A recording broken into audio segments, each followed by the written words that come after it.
उद्देश्य क्या था? देखिए, आज का जो धरना था उसमें हमारा 12-13 सूत्रीय ज्ञापन है, जो हमने महामहिम राष्ट्रपति जी के नाम दिया है। क्योंकि देश की जो सरकार है, चाहे वो केंद्र की हो या उत्तर प्रदेश की, उनसे बहुत ज़्यादा उम्मीदें नहीं रही, क्योंकि उनकी सरकारों में तो जिस तरह से बहुजन समाज के ऊपर अन्याय अत्याचार हो रहा है, ये इससे स्पष्ट होता है कि वो उनका बस चले तो वो हमसे रोटी खाने का अधिकार भी छीन लें। तो बहुत सारी मांगे हैं, और वो सारी मांगे, एक व्यक्ति पे हमला हो, उसकी जान चली जाए, कोई फ़र्क नहीं पड़ता, लेकिन जो समाज के साथ अन्याय हो रहा है, जो रोज़ बहन बेटियों के साथ रेप हत्याएं हो रही हैं, जो मणिपुर में हो रहा है, जिस तरह से शराब पी के जो है कोई पेशाब कर दे रहा है, कोई जूते चटवा रहा है, कोई जूते में पानी पिलवा रहा है, कोई मूछें रखने पर हत्या कर रहा है, कोई गरीबों की ज़मीन छीन ले रहा है, कहीं बहन बेटी पे तेजाब डाल के रेप करके उसको कुएं में डाल दिया जा रहा है, कहीं जो है मटकी छूने पर हत्या हो रही है। इस अन्याय का जवाब देने के लिए आज हमने भीम आर्मी आज़ाद समाज पार्टी के सभी कार्यकर्ताओं को दिल्ली कूच करने के लिए कहा था, और हमने ज्ञापन दिया है, और 15 दिन का उनको समय दिया है। 15 दिन के बाद हम अपनी रणनीति तय करेंगे कि आगे की लड़ाई हमको कैसे लड़नी है। प्रमुख मांगे क्या है आपकी इसमें? देखिए, हमारी पहली मांग है, भारत क्योंकि गणराज्य है, यहाँ लोकतंत्र है, तो जनता के हितों का ध्यान रखना चाहिए। उसमें भी जनता में भी उस आबादी का जो सदियों से अन्याय अत्याचार सहती रही, जिसके साथ जुर्म जाती हुई, और आज भी जो तमाम तरह की मुसीबतों की शिकार है, गैर बराबरी की शिकार है। हमारी पहली मांग ये है कि उत्तर प्रदेश में पिछले 10 सालों के अंदर एक भी शेड्यूल कास्ट का जज HJS के जरिए भर्ती नहीं हुआ। ये एक षड्यंत्र बना के, ऐसा ही पिछड़ी जातियों का हाल है, जबकि हमें 21.5% आरक्षण है, 27% पिछड़े वर्ग का आरक्षण है, फिर भी उन्होंने किस तरह से हमें रोका जाए। जब वो हमें कंपटीशन में नहीं रोक पाते, तो उन्होंने इंटरव्यू में एक बैरियर लगा दिया कि 80 से ज़्यादा नंबर आने चाहिए, और इंटरव्यू में नंबर देने वाले उनके लोग हैं, तो वो 70 से 79 के बीच दे के हमारे लोगों को रोक देते हैं। ऐसा एक मामला आपने एक आदिवासी बच्ची के साथ भी सुना होगा। ये एक षड्यंत्र है हमें जो हायर जुडिशरी से रोकने का, क्योंकि HJS के जरिए जो भर्ती होगा वो 10 साल में हाई कोर्ट का जज बन जाएगा, और जब हाई कोर्ट में हमारे लोग होंगे तो हमारे साथ जो अन्याय हो रहा है वो कहीं ना कहीं जो है ना, उस पर रोक लगेगी। इसलिए हमारी मांग ये है कि हायर जुडिशरी में SC ST OBC को जनसंख्या के आधार पे आरक्षण जो है की व्यवस्था की जाए। हमारी दूसरी मांग है कि आपने SC ST आयोग बनाया हुआ, उस आयोग का फ़ायदा क्या है?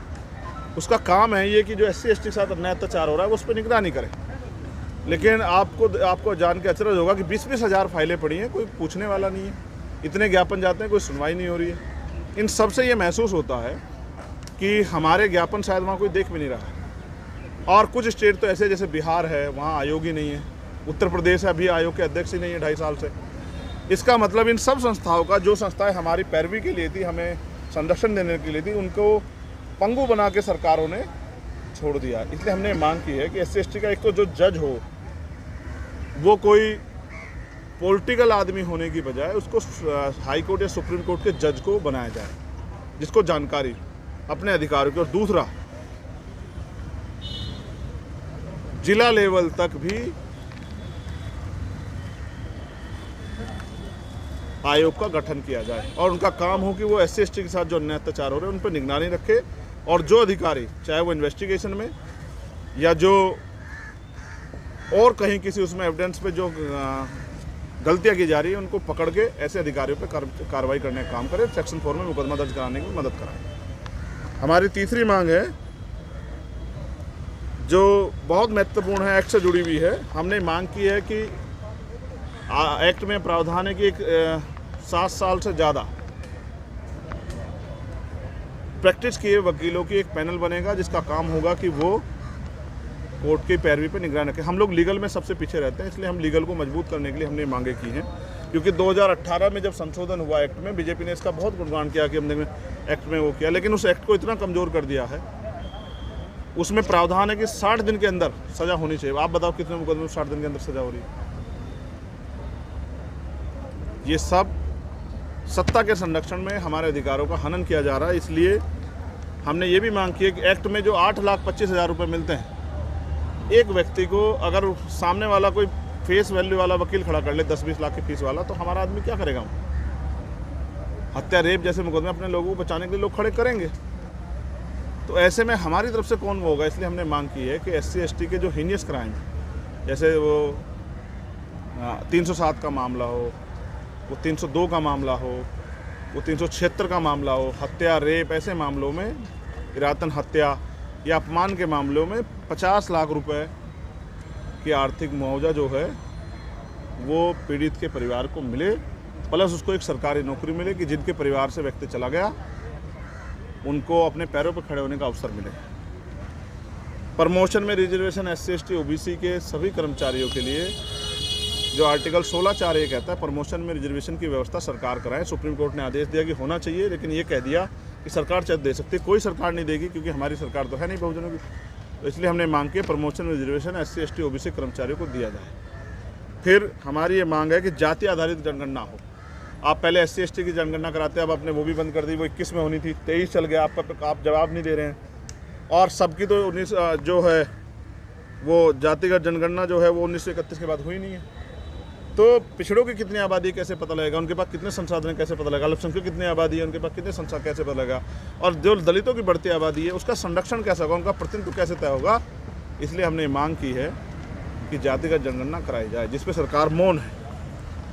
जब जातिगत जनगणना होगी तो ये पर्दा हट जाएगा किसके अधिकार किसने छीन रखा। हमने जो जिन सरकारी उपक्रमों का निजीकरण कर दिया है, हमने उनको राष्ट्रीयकरण करने का, और इसके जरिए जो सरकारी नौकरियों में आरक्षण व्यवस्था खत्म की जा रही है, ये खत्म ना हो, इसलिए हमने निजीकरण के विरोध किया और कहा है कि सरकार निजीकरण पर रोक लगाए।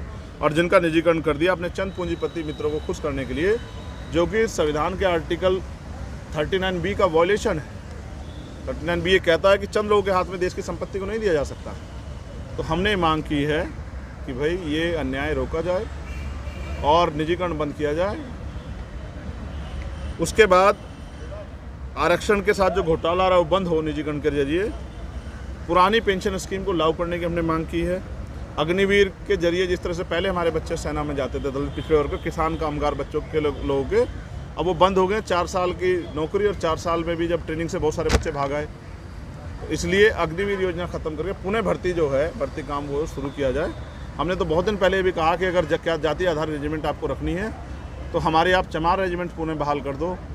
आप और जातियों को भी सम्मान देते, उनको भी देश सेवा का मौका दो। आप गुर्जर रेजिमेंट बना दो, आप अही रेजिमेंट बना दो, आप प्रजापति रेजिमेंट बना दो, या फिर देश की सेवा करने वाले समाज को भी पुनः आप उनकी रेजिमेंट बहाल करके मौका दो। हमने किसानों के लिए MSP पे गारंटी की बात की है, और फिर हमने ये भी बात की है कि किसानों को पे जो झूठे मुकदमे लगा के उनको परेशान किया गया 13 महीने के आंदोलन में, मुकदमे वापस हों। और जो सम्मान निधि, किसान सम्मान निधि आप दे रहे हैं 6,000 रुपये, उसको बढ़ा के 24,000 रुपये किया जाए, क्योंकि हमारे यहाँ बहुत सारा ये क्षेत्र किसानों का है, और किसानों का और मजदूरों का अपना एक अलायंस है नेचुरल, तो उनको भी जो है ना इसकी सुविधा का फ़ायदा मिले। हमने आउटसोर्सिंग के जरिए जिस तरह से आरक्षण व्यवस्था पर भी कुठाराघात हो रहा है, और जिस तरह से समान काम समान वेतन का प्रस्ताव और अधिकार जो है संविधान देता है, उसका जो उल्लंघन हो रहा है, इसके खिलाफ भी हमने मांग की है कि समान काम का समान वेतन। अगर आप किसी को ठेके पे भी रख रहे, पहले ठेकेदार और संविदा कर्मी खत्म होनी चाहिए, क्योंकि जिनकी ताकत है वो अपने लोगों को रख के और फिर ख़त्म कर देते हैं। और सबसे ज़्यादा नुकसान हो रहा है हमारे लोगों को, जो सफाई कर्मचारी काम करते हैं। इसलिए हमने मांग की है कि जो ठेके पे काम कर रहे हैं उनको आरक्षण का नियमावली का पालन करते हैं, उनको आप परमानेंट कर दो।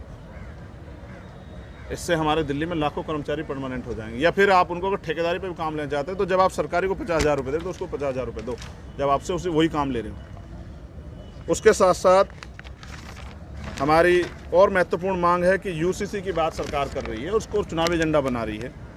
हम इसको लागू करने से पहले और इस पर बात करने से पहले हम ये चाहते हैं कि देश में क्या सरकार बताए क्या सामाजिक और आर्थिक गैरबराबरी खत्म हो गई है, धार्मिक और राजनीतिक गैरबराबरी खत्म होगी, शैक्षणिक जो है गैरबराबरी और लैंगिक गैरबराबरी क्या खत्म होगी। सरकार को इसके डांटे जो है जारी करना चाहिए, और पहले इन पे काम करना चाहिए। अभी देश हाशिए पे पड़ा है, 80 करोड़ लोग सस्ता राशन लेते हैं, 54% लोगों पे एक ज़मीन नहीं है। सरकार को जवाब देना चाहिए, देश की आज़ादी के बाद इन वर्गों को मिला क्या है, इनकी वोट 85% है, इनको हिस्सेदारी कितनी मिल रही है। और एक हमारी मांग है, क्योंकि पिछले बहुत दिनों तक हमारे लोगों ने मजाक बनाया, विरोधियों ने मजाक बनाया ये कह के कि हमला जो है ये प्रायोजित हमला है, सुरक्षा के लिए है या सस्ती लोकप्रियता के लिए है। ये सारा हमला जो है सरकार के संरक्षण